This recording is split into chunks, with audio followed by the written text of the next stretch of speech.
faire un petit résumé de la vie de Roger Sharpe. Voilà, rapide. Puis ensuite, on va avoir une question-réponse avec Vincent. Puis ensuite, échange avec le public. Sur une durée d'1 heure à peu près. Voilà. Alors, Roger Sharpe est un auteur, éditeur et joueur de flipper. Voilà. Donc, il est célèbre pour avoir sauvé le flipper en 1976, lors d'une audience à New York. Il a démontré que le flipper était un jeu d'adresse et non de hasard, contribuant à la levée de son interdiction dans la ville de New York, et dans différents États d'ailleurs. Il a ensuite conçu des machines, comme Sharpshooter 1 et 2, Cyclops, Baracora, Stingray, Global Warfare, voilà. A few. Il a cofondé notamment l'IFPA, International Flipper Pinball Association, qui est un classement international des genres de flipper, un peu comme au tennis, j'ai oublié le nom, mais ATP, voilà, merci. Donc il a cofondé l'IFPA et il a travaillé pendant plus de 20 ans pour Bally Midway et Williams. Il était gestionnaire des licences, il négociait des licences pour Bally Midway et Williams. Donc, il y a plein d'histoires intéressantes sur ça. Et lorsque Bally Williams a mis la clé sous la porte en 1999, Roger est allé faire une proposition pour essayer de sauver Bally Williams. Ça ne s'est pas fait, malheureusement.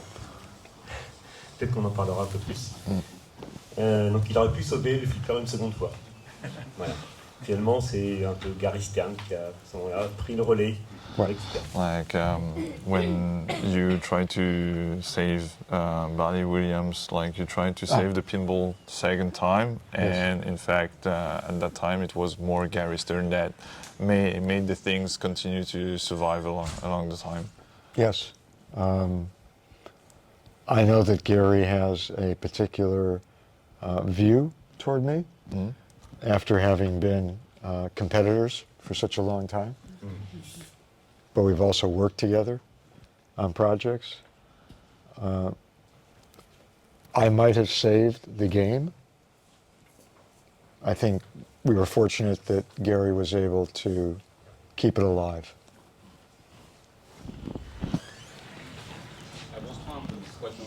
D'accord. Donc c'est pas seulement un joueur, mais c'est aussi un défenseur du flipper, aussi un acteur clé dans son développement commercial et créatif. Ses deux fils, Josh et Zach, sont eux-mêmes des figures dans le monde du flipper.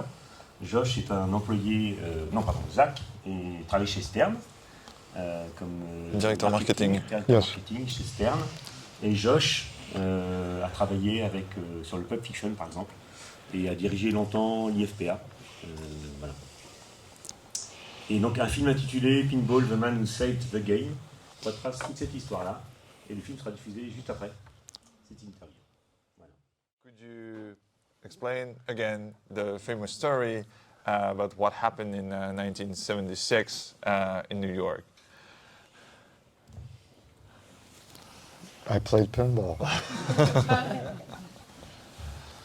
New York had a ban on pinball for 35 years. The game was seen as a form of gambling and taking children's lunch money. Du coup, j'étais là, moi, juste pour jouer au flipper. Et à cette époque-là, à New York, il y a eu un bannissement, donc une interdiction du flipper, donc de l'exploitation des flippers pendant 35 ans. Donc ça a commencé en 1946 avec la Hacienda. Et c'était considéré comme un jeu de pari qui prenait l'argent des enfants. C'était pour protéger l'enfance des américaines à cette époque-là. Did you want me to finish? Oh yeah, go on. No, but it was seen as a game of chance and not skill. So in some ways it was seen by politicians as being no better or no worse than a slot machine. You can't win. So I was brought in to comment on the history and to demonstrate that the games were based on skill. Et comme il l'explique, les flippers étaient vus comme du même principe qu'une machine à sous, où tu ne peux pas gagner, tu ne peux que perdre de l'argent. Donc c'est pour ça qu'ils avaient fait ce bannissement. Et lui, il a été là pour montrer que c'était un jeu d'adresse et non un jeu de hasard, pour pouvoir lever justement ce bannissement. À cette époque-là, est-ce que tu penses que ce moment-là allait devenir iconique et faire l'histoire? At this moment, did you thought about this was an iconic moment for like the pinball history? No, I was young. I mean, we're looking at 49 years ago, when I was only 3 years old. I didn't give thought to the effect or the ramifications of what I was doing.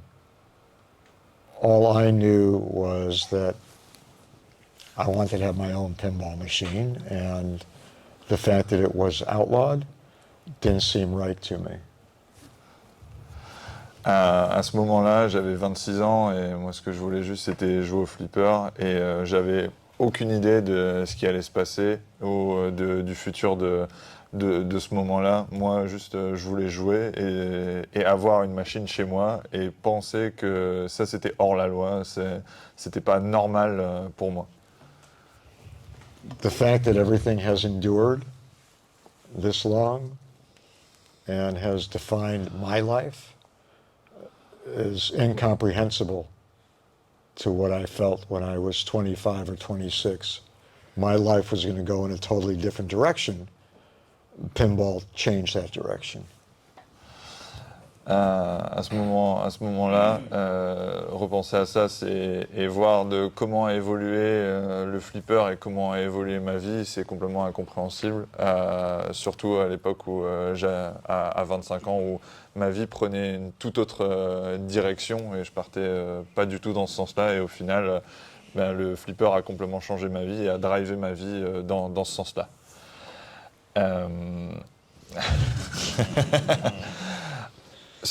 Et comment pourrais-tu décrire l'ambiance dans la salle ce jour-là? How could you describe the atmosphere at this moment at the audience? What were your gut feelings? Oh, at the court? At the court, yes. Hostile. Hostile.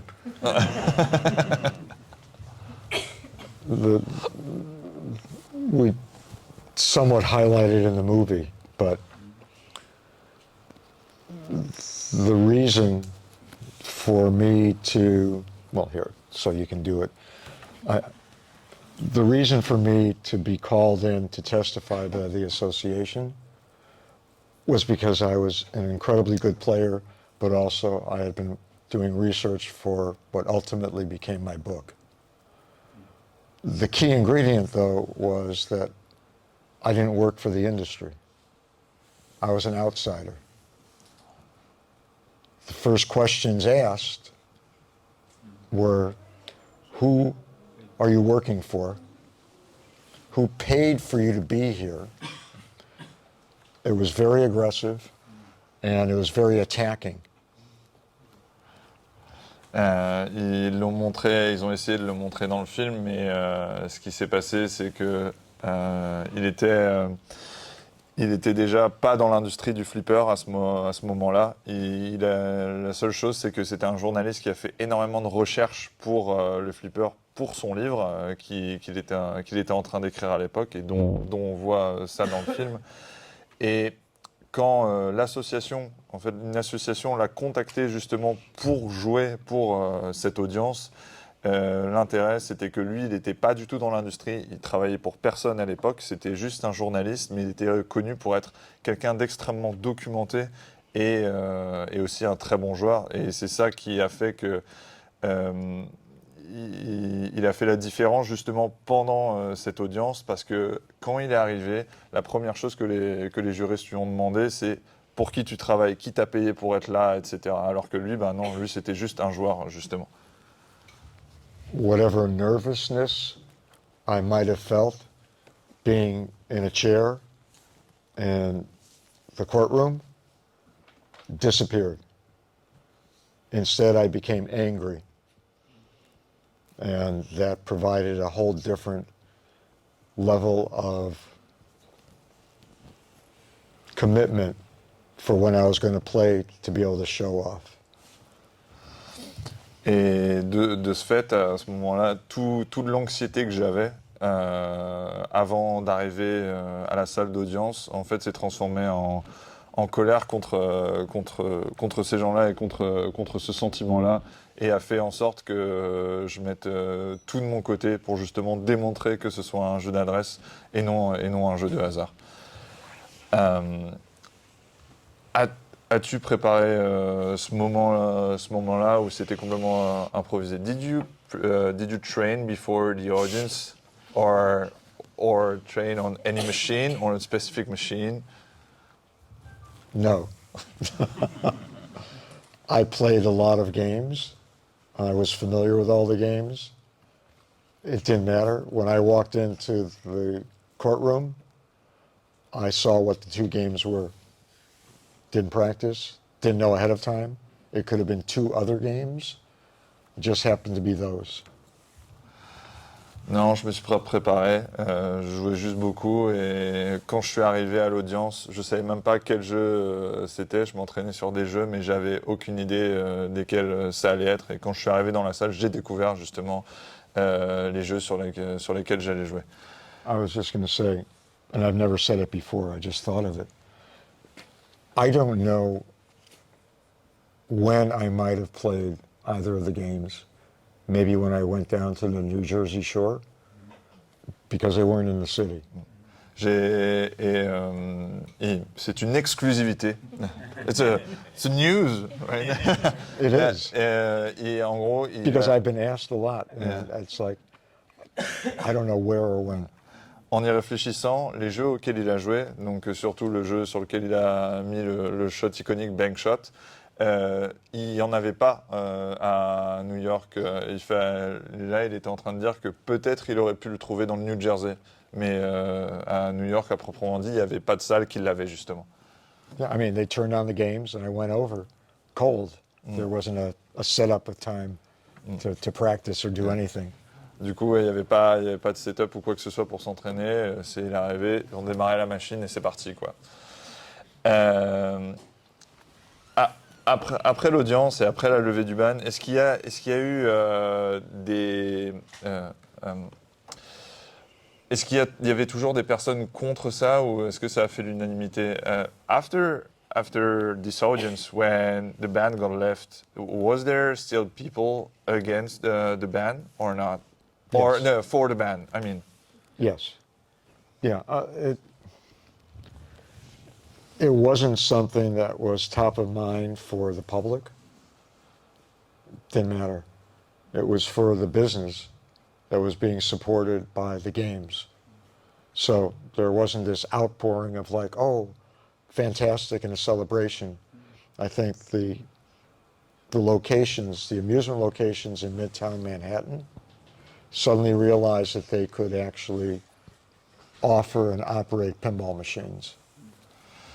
En fait, c'était pas pour le public en soi, pas pour les joueurs comme nous, c'était plutôt pour l'industrie, pour faire en sorte que les salles d'arcade à l'époque puissent réaliser qu'ils peuvent utiliser et mettre en exploitation des machines à ce moment-là, parce que du coup c'était plus le cas, et comme vous allez voir dans le film, c'était très compliqué. Donc c'était surtout pour aider l'industrie et pour faire en sorte que justement ce hobby continue. Do you want another exclusive? Oh yeah, for sure. To further answer the question, much of the reason for the passage was to generate tax revenue from the machines for the city. The expectation, and you can describe this in whatever terms financially, the feeling was that allowing pinball back in would generate hundreds of thousands of dollars in tax revenue. It fell far short of that. far, far short of it. So the politicians were held to a higher standard, and they didn't deliver. But again, everything was passed, but it was passed under that assumption of being able to generate more revenue. En gros, à ce moment-là, tous les politiques essayaient ils ont des objectifs aussi quand ils allaient lever le ban, de pouvoir générer des impôts, donc des revenus d'impôts par rapport à cette économie qui devenait légale. Et ils avaient espoir de générer des centaines de milliers de dollars qui, à l'époque, avec l'inflation, étaient gigantesques.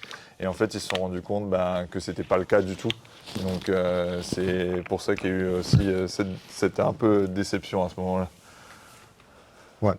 No, are you done? Me? No, I I'm never done. I mean, I know you're never done. That's one of my problems. No, I think the politicians have to live with the fact that it was voted 6-0.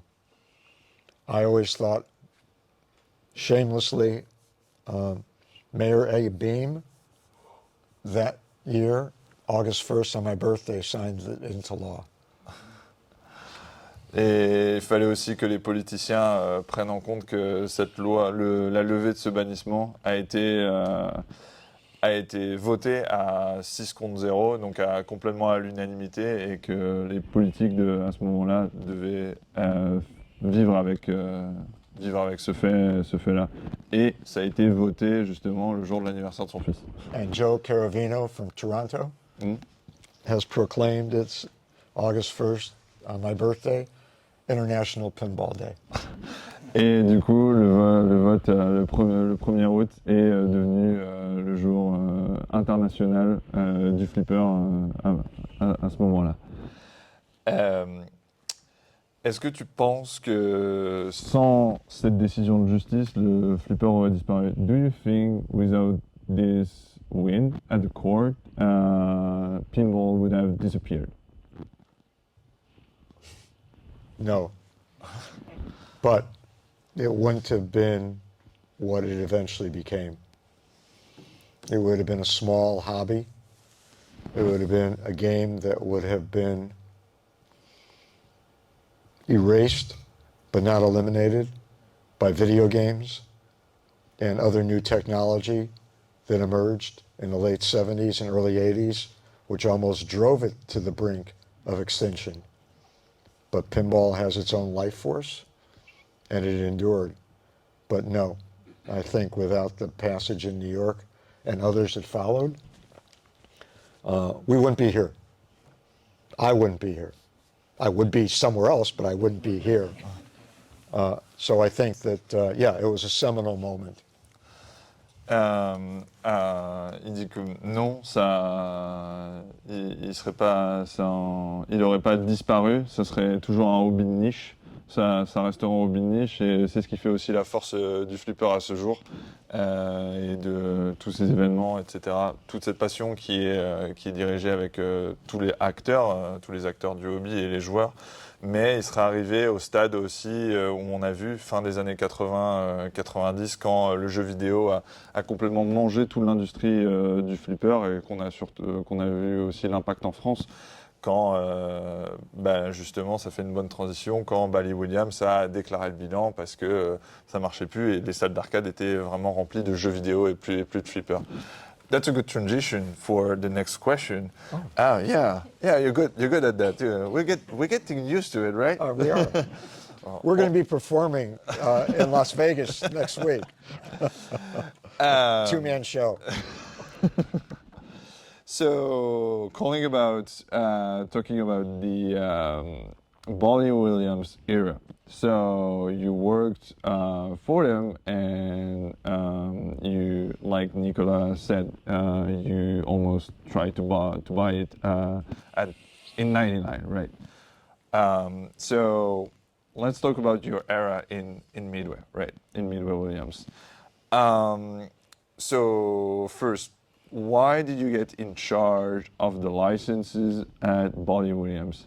Donc je lui parle il a essayé de racheter Bally Williams en 1999, comme Nicolas l'a présenté, et il a été en charge des licences. Et pourquoi il a été en charge des licences? So why did you get in charge of licensing your games in Bally Williams? All right, so if I go back to the research for my pinball book, I was around the industry in 1975. When I was hired in 1988, after having different options that didn't happen, I was hired to be the director of marketing. In a previous era, and some of the games are out there, like the original Star Trek from Bally.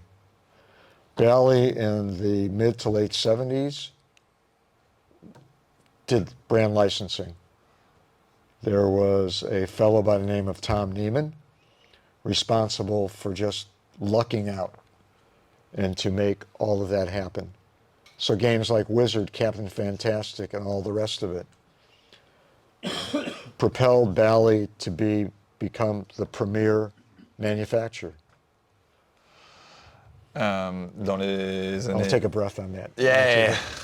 Dans les années 70, il y a eu beaucoup de licences, et donc comme Star Trek, Wizard et autres, il y avait... Captain Fantastic? Yeah, Captain Fantastic. Who was the Tom Neiman. Yeah, Tom Neiman était en charge de ça dans les années 70. Et lui, fin des années 80, on l'a contacté pour être directeur marketing à Bally Williams. Yeah, à Bally Williams. Well, Bally. Yeah, Bally à l'époque, avant qu'il y ait le rachat. Et lui, c'était aussi dans son objectif de continuer cet aspect-là. For pinball, different than video games or computer games, there had been a period of, almost 10 years without any licensed games. Stern, when they first started, no licensed games. I thought that there was an opportunity. It wasn't part of my job description. It wasn't anything I initiated it.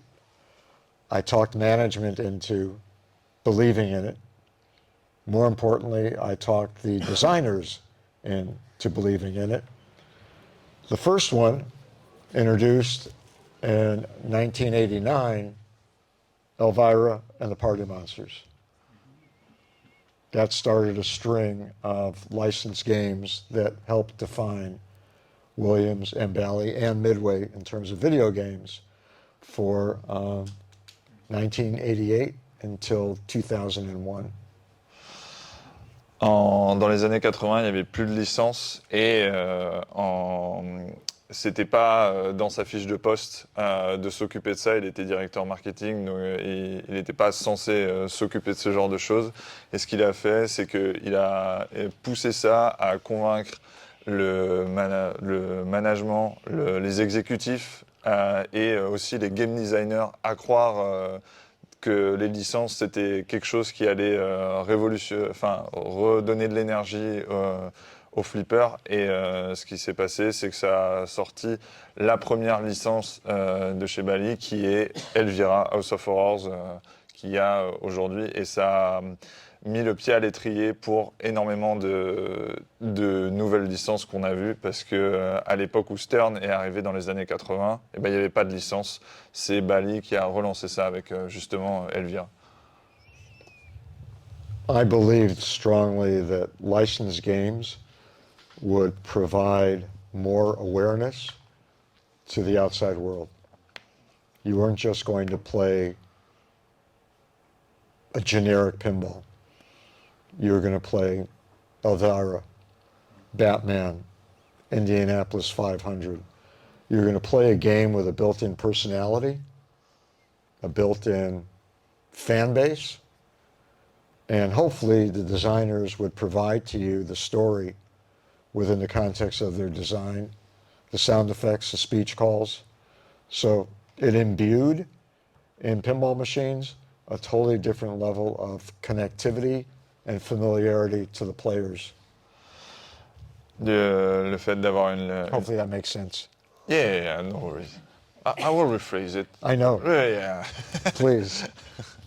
Le fait d'avoir une licence fait en sorte que ça soit plus facile aux gens de connaître le flipper, parce que les joueurs ne vont pas juste jouer à un jeu de flipper standard, une identité unique au monde du flipper, mais ils vont jouer à un jeu qui a une identité visuelle, une identité audio, enfin, complète, de quelque chose qu'on connaît dans le monde autre. Donc, il prenait l'exemple d'Indianapolis, Elvira ou les jeux musicaux, etc.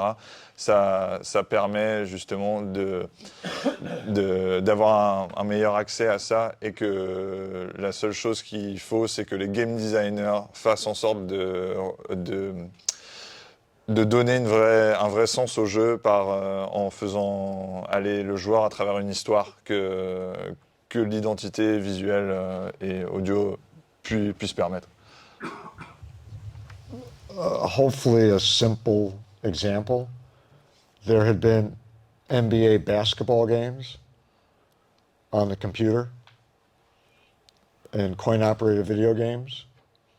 NBA Jam, for those who may be familiar, allowed you to play players, real players from the NBA and real teams. That separated that game from all the others that had been. 1 point for pinball, for those who aren't familiar with video. I never believed that every game should be a licensed game. I fought against it. Stern today, every single game that comes out is a license. Personally, I feel that it minimizes the impact of a particular title, a particular genre. I think it's nice to give the freedom and flexibility to the designer, that if they want to do Black Knight, Swords of Fury, that they should be able to do that. And it shouldn't have to be Guardians or anything. And those games are great. But I just think it becomes a crutch, and it becomes a limitation for the design team to have to fit into a particular mold to maybe do yet another Star Wars, even if maybe they don't want to.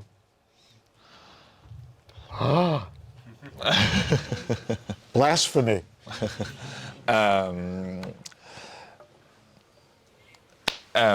Il dit qu'il prend un exemple assez simple, c'est que... Sorry. No, that's good. That's good. I was trying to remember the first part. I need a buffer, you know. I need to process. Yeah, no. Il prenait l'exemple d'NBA Jam, le jeu d'arcade. À cette époque-là, when was NBA Jam came out? 1980 some-ish? Yeah, 92. Okay. 91, 92. Ok. So, au début des années 90, il y a NBA Jam qui est sorti. Et la grande différence qu'a fait NBA Jam à ce moment-là, c'est que c'était le seul jeu de basket où on pouvait jouer des vrais joueurs de la NBA. Tous les autres jeux, c'était des jeux de basket aléatoires, enfin aléatoires entre guillemets, mais on jouait l'équipe rouge, l'équipe bleue, etc., ou l'équipe d'un pays, mais on ne jouait pas les joueurs de la NBA. Et c'est ça qui a vraiment marqué la différence à ce moment-là dans le jeu vidéo. Dans le flipper, c'est aussi ce qui marque la différence de certains flippers et qui fait en sorte qu'il y a un intérêt pour certains jeux ou pour certaines licences quand elles sortent, etc. En revanche, il prend aussi l'exemple de Stern qui, maintenant, au jour d'aujourd'hui, fait que des jeux licenciés. On regarde tous les jeux récents, ce ne sont que des jeux licenciés. Et il pense que c'est une grosse limitation aussi en termes de produits, parce que ça limite les game designers sur ce qu'ils veulent faire, parce qu'on devrait pouvoir faire des jeux qui ne sont pas des licences. What was the game you were talking about? Oui, voilà, on parlait de Black Knight, Sword of Rage. Oh, yeah. Ouais. et que les game designers devraient pouvoir justement travailler sur des jeux qui ne sont pas licenciés, et s'ils veulent refaire un Sword of Rage ou un nouveau thème exclusif, ben, qu'ils puissent le faire sans avoir de limitation de licence due au marketing de la boîte. So to answer the first question, I was the director of marketing, and then I became the director of licensing and marketing support services. So there was a twist in my responsibilities based on what I was allowed to do, and did it across the board for Williams, Bally, Midway, WMS Gaming, and hence my career. Et il raconte que il est passé justement à cette époque-là de directeur marketing à directeur des licences à cause de ce qu'il avait commencé à se faire, et il a évolué toujours dans cet aspect-là en termes de licences. Licensing became my specialty. Ouais, et à récupérer des licences est devenu justement, négocier les licences est devenu sa spécialité à travers toute sa carrière et de toutes ses expériences dans les différentes sociétés, Bally, Williams, WMS, etc. Et c'est une bonne transition pour la suite où on va parler de Dutch Pinball, où il a négocié justement la licence de Big Lebowski. Et est-ce que après avoir négocié cette licence, est-ce que tu vas continuer à travailler avec eux, et si oui, sur quoi? After you negotiated like Big Lebowski, like it's the last big license you negotiated with Dutch Pinball, Yes. will you continue to work with them, and on what kind of projects? Yes. That's the beginning of the answer. We are currently working together on a project that's in development. It's not a follow-up to Alice in Wonderland. It's not from DPX. It's going to be from Dutch Pinball. I'm just thinking calendar year. Hopefully by the end of next year, you'll see the game. Hopefully, that's 26. Hopefully. And yes, it is a license. And yes, some of you have already speculated as to what that license might be and what talent there might be. Oh, I don't know. Where is Biff? So I mentioned before about Elvira being the first. I've never told this to anybody, so. The second game we went after because I think Adrian the other night asked if there was a license that I wanted that I couldn't get, and I said no. I'm going to amplify on that. The second license I went after in 1989 was Batman. Internally, Python Angelo was a miraculous, incredibly talented and gifted artist, pinball designer, just you name it. And hopefully most of you are understanding what I'm saying, but at least Python Angelo should be a name you should remember. When Michael Keaton was announced to be Batman, Python was the first one to say no, because Michael Keaton was a comedian. When the announcement came that Jack Nicholson was going to become the Joker, yes, let's do this. I'm still new to the world of licensing. I don't know how to do whatever. I'm learning on the job. Nobody else was doing it. There wasn't a handbook. It wasn't as if I called Tom Neiman to say, how did you do this stuff?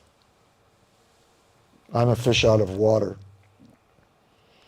I located through a news item, of all things, and traveled with the Vice President of Marketing and Sales up to Minneapolis, Minnesota, to some sales and promotion agency to say, hi, you're involved in no, that's Warner Brothers. A wasted trip. I realized I had to reach out to the studio. Reached out to the studio, and they were agreeable. I had a particular approach to licensing. As a company, we couldn't reach the consumer. There were no shows like this. There was not a community like this. I couldn't advertise. Where am I going to tell you there's a game? How do you get to a game? Number one, we didn't have the budget. Number two, it was just impossible. My premise always was, how can I get involved promotionally? Batman is going to have all sorts of merchandise. Give away a pinball machine. Do something where we are the pinball licensee, and somehow you're going to promote. I'll give you free games. Just so that people see that we're visible. That was the premise. In order to do that, because of the rights issues in their contracts, both Michael Keaton and Jack Nicholson could be shown on the back glass from behind. True. I could show their butts.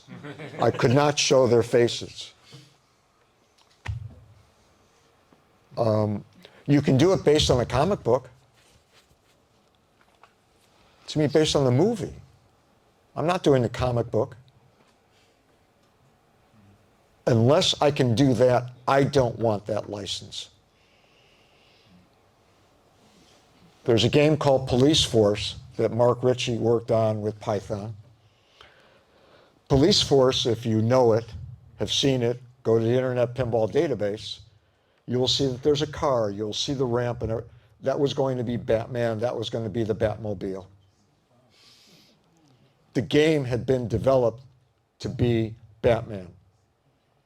Instead, Data East did Batman, featuring the likeness of Michael, Jack, and I forget the actress's name, Kim Basinger, because they didn't do any promoting. For them, it was just a pinball release out in the wild. So it was a license I wanted. It was a license I could have gotten, but I wasn't willing to sacrifice my values and what I thought was most critical for us, not just as a company, not me ego-wise, for what I thought was best for the industry. To take a stand and do what was going to be right if we were going to portray any kind of license theme. Sorry for that. In too much English. Alors, so let's take back to the future now.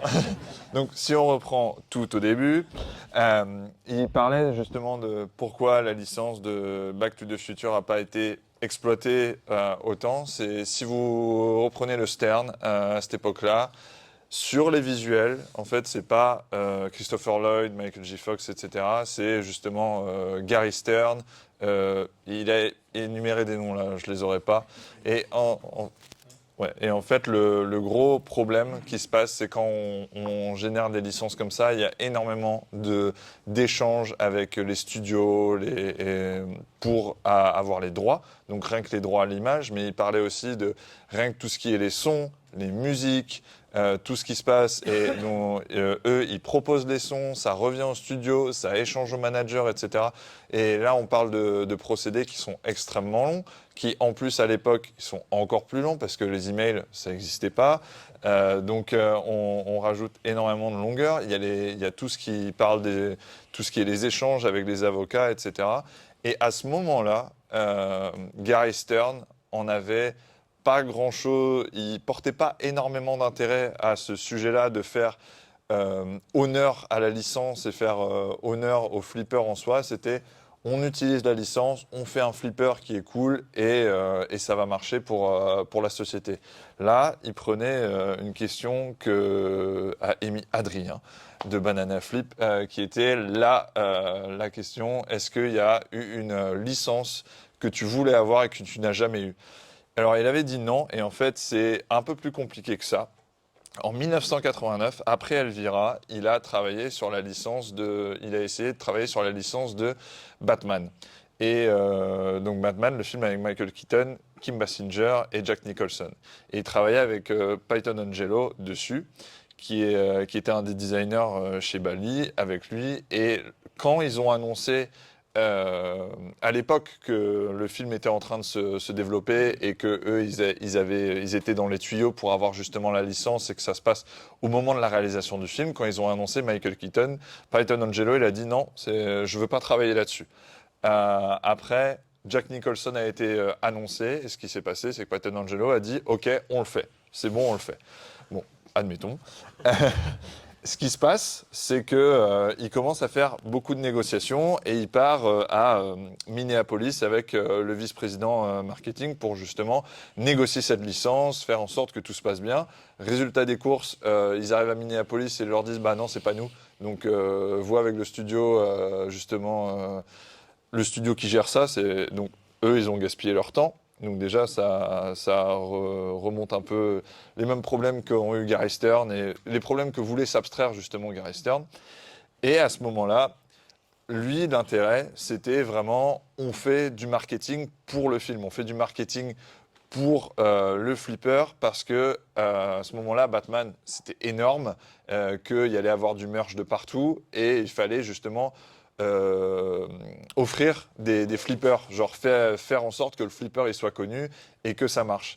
Et dans toutes ces négociations, ils n'ont jamais réussi à avoir les droits pour la communication et pour le translate ou le backglass à l'époque, pour avoir Jack Nicholson et comment il s'appelle, et Michael Keaton sur le fronton. Ils pouvaient juste montrer leur dos ou leur cul, littéralement, et ça a été la plus grande frustration. Et ce qui s'est passé, c'est que Data East a eu la licence et ils ont pu avoir les droits parce qu'ils n'ont pas fait de com à côté sur ce flipper. Et ce qui décrit, c'est que ils voulaient pas faire une licence pour faire une licence, ils voulaient faire la licence, mais pour ce qui est le mieux pour justement le flipper, le jeu et le projet dans l'ensemble, que ce soit l'intégration du flipper avec le film, etc. Et pas juste sortir un flipper qui a l'image de Batman et voilà. Oh, sorry. Oui, du coup, et voilà. Donc pour ceux qui sont pas au courant, il y a un jeu qui s'appelle Police Force. Et si vous regardez bien, il y a une voiture, etc. dedans. Et ce jeu, il y avait des rumeurs comme quoi il a été fait pour Batman. Et effectivement, à la base, Police Force et Batman avec Michael Keaton et Jack Nicholson. Oh, thank you. Est-ce qu'il y a des questions? Voilà. Good afternoon, Roger. And the first thing I wanted to say is thank you to you and Ellen to be here. I mean, for the first BIF Pinball show, it's really an honor for us to have you here. And one of my best recalling from the pinball show will be the little challenge we had Friday night on the older machine over there, and that was really fun, and thank you to be here. And now here's my question. It's related to your movie. At some point in the movie, you receive a phone call from Harry Williams. Yes. And then you take a plane from New York and you fly to California and you have a little interview with the master. And in the movie we can learn that, for example, Williams is at the origin of the tilt, and he used nails, and then he created the real tilt that we still have in the new machines. And then you you also talk about the bumper and how Williams went around and to avoid the patent. And also about Edible and Annabelle Pinball. And now here is the question. So you spent time with the master, and can you tell us something like unusual or something amazing or just a very nice story that came from your interview with Harry Williams? Sure.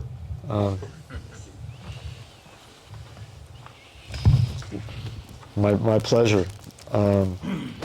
First off, both Ellen and I are so grateful for all of you to embrace our presence here. It has been an amazing experience, truthfully. This is a spectacular event for those who are attending, for those who are supporting, for those who are displaying.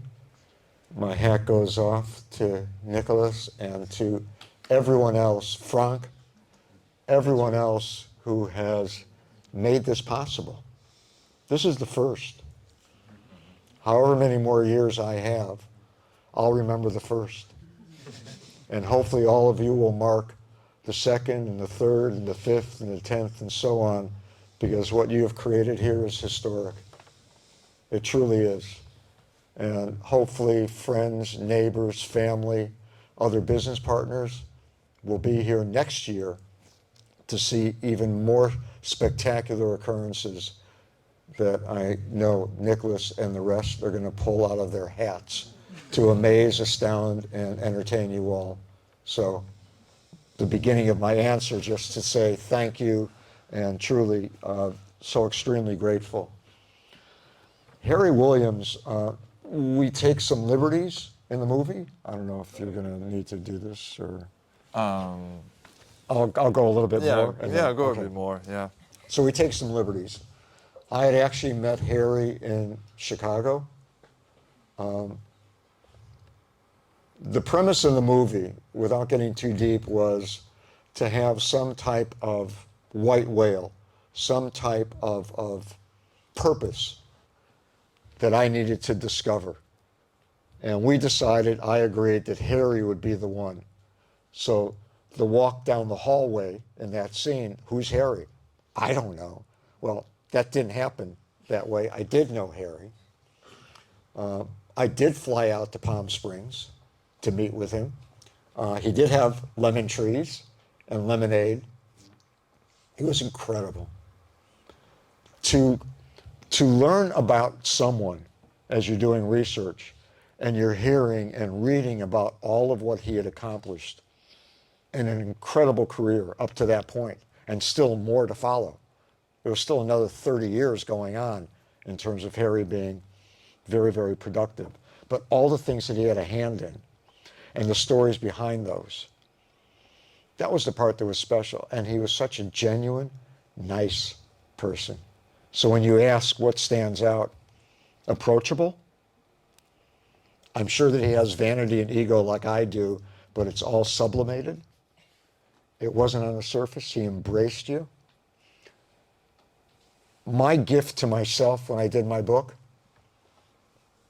wanting to bring an industry to life, was the fact that I was meeting people, and this is going to sound strange now. I was meeting primarily men who were old enough to be my father and my grandfather. And the connection that we had, being 30, 40, sometimes 50 years difference, we were the same. And now I am one of those old people that hopefully can relate to younger people and to know that I'd like to think that I'm genuine and approachable.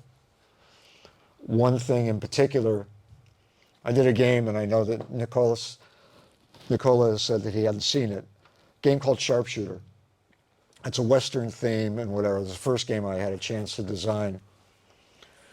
I have a spinner on the right side. Hopefully this is making sense. Do I have to stop or whatever? We're good? A bit, yeah. Okay. I have a spinner on the right side.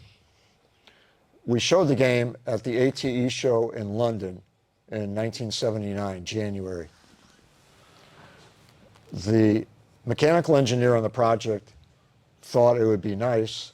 Spinners always were mounted like this. So the spinner's underneath. He said, wouldn't it be nice to do it like this? That way you can see the entire spinner. When Harry saw that, oh, that's wonderful. I mean, he saw it out of the entire game. Oh, I have to do that sometime. So one special moment. Another one was one of his games. I was at a trade show. Harry was at the booth. Played it. Saw that I made a shot. Ah, I put that in for you. I thought that you would like that. 2 memories. We also almost worked together. Truthfully. Je vais reprendre la question, c'était surtout par rapport à Harry Williams, est-ce qu'il a une histoire à nous raconter par rapport à lui qui ne serait pas dans le film ou qui pourrait nous intéresser. Déjà, il fait les remerciements, je pense que vous l'avez compris, qu'ils sont extrêmement contents d'être ici, que pour eux, c'est la première édition de plein d'autres éditions et ils encouragent tout le monde à venir et ils espèrent justement pouvoir revenir et que c'est un moment incroyable pour eux. Et pour rebondir sur la question sur Harry Williams, dans le film, ils ont pris des libertés où il a un coup de téléphone et il doit aller jusqu'à Palm Springs justement pour avoir cet entretien avec Harry Williams. Et dans le film, ils ont fait en sorte d'avoir un peu la baleine blanche et ils ont décidé que c'était Harry Williams qui allait être justement cette baleine blanche dans le film. Dans le film, il arrive et il marche dans le couloir et on lui demande et il dit mais est-ce que vous connaissez Harry Williams? Il dit bah non, je connais pas, alors que c'est pas vrai du tout. Il le connaissait très bien, il savait très bien qui c'était et à ce moment-là, c'était quelqu'un sur lequel il avait déjà écrit beaucoup, sur lequel il s'était renseigné et c'était pour lui déjà très impressionnant de voir tout ce que cette personne avait accompli à ce moment-là, à l'époque où justement il est vraiment allé le rencontrer à Palm Springs. Et la première chose qui l'a vraiment stupéfait, c'est que c'est quelqu'un de très gentil, qu'il a toujours été vraiment enthousiaste sur tous les projets qu'il entreprenait et qu'il a vraiment fait en sorte de toujours être d'une grande aide pour les autres. Et ce que disait Roger, c'est qu'à ce moment-là, il essayait, et il dit que c'est assez bizarre comme relation, c'est qu'il essayait toujours d'avoir une relation ou de construire des relations avec des gens qui étaient 30, 40 ans, 50 ans plus vieux que lui et voir qu'ils étaient toujours en phase et qu'ils avaient toujours une bonne coopération. Et c'est ce qui s'est passé justement avec Harry Williams à cette époque-là. Et il fait l'analogie à un moment sur lequel il a discuté avec lui pour Sharpshooter. Et il avait un spinner qui était... Les spinners étaient toujours mis d'une certaine façon. Et dans Sharpshooter, ils avaient décidé de changer cette façon d'accrocher le spinner. Et la première fois que Harry Williams a vu ça, il a dit « mais c'est génial ce truc-là, faut justement que je le fasse sur un de mes jeux, c'est mortel ». Et quand ils étaient à un trade show, il y a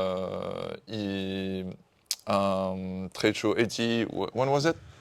ATE in London in 1979. En 79, Harry Williams présente un des jeux. Il arrive sur le booth et justement il voit le spinner qu'il avait fait dans Sharpshooter sur un jeu de Harry Williams. Et la chose que lui a dit Harry Williams, c'est je suis content parce que je suis sûr que ça. First time the game was in public. Ouais, et c'était la première fois que le jeu était public. Nobody had ever seen it before. Ouais, et du coup il fait je suis content que t'aimes ça parce que je l'ai fait justement pour toi. Ouais. So, and to further, without belaboring it, it wasn't a one-way street. Last year, Colby Williams reached out to me. His great-grand-uncle was Harry Williams. And he wanted to make the connection because I gather that Harry said very kind things to me within the family. And we made that connection and sent me all sorts of documents about the entire family and how talented Harry's brothers were and everybody else. So that it's become a lifelong type of connection between myself and Harry's remaining family members and helping to bring, in this case, his great-granduncle to life, who unfortunately passed away before Colby was old. He's a young person. He's like in his 30s, so anyway.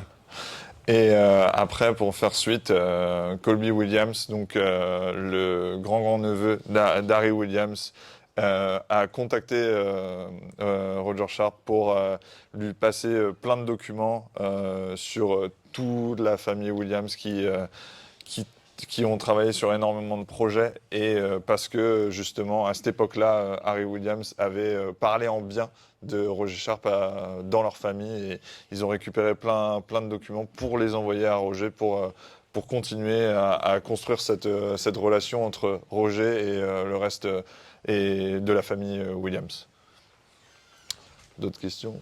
Et on est Sorry. passé, mais Non, on va je sais prendre pas. quelques questions, peut-être deux We okay? questions Yeah. courtes. Two questions. Two remaining Okay. questions. Ou pas? Questions. Pas de questions. Okay, good. Ah, No. Hi, I was just wondering, do you remember the first time you ever played pinball?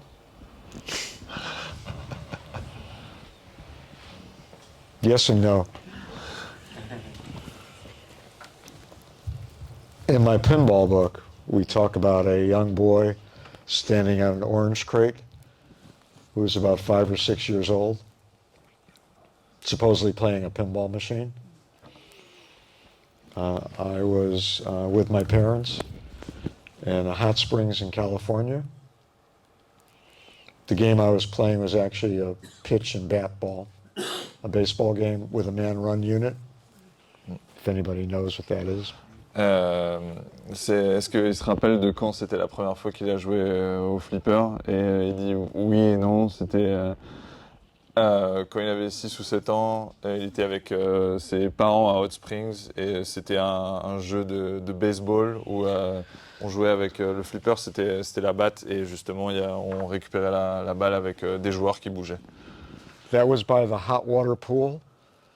There was a cold water pool where my cousins went. And that's where the pinball machines were. I think I played one ball, maybe two, and it was overwhelming.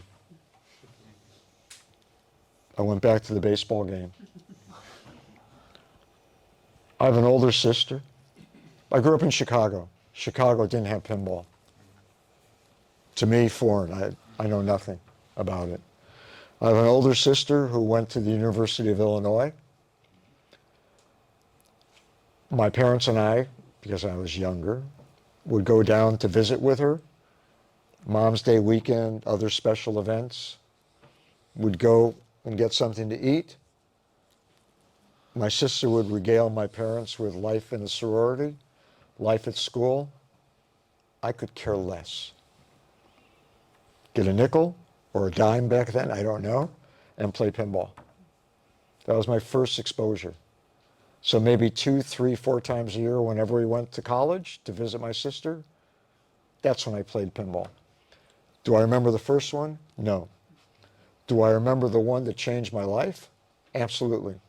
That game was Central Park from Gottlieb, 1965.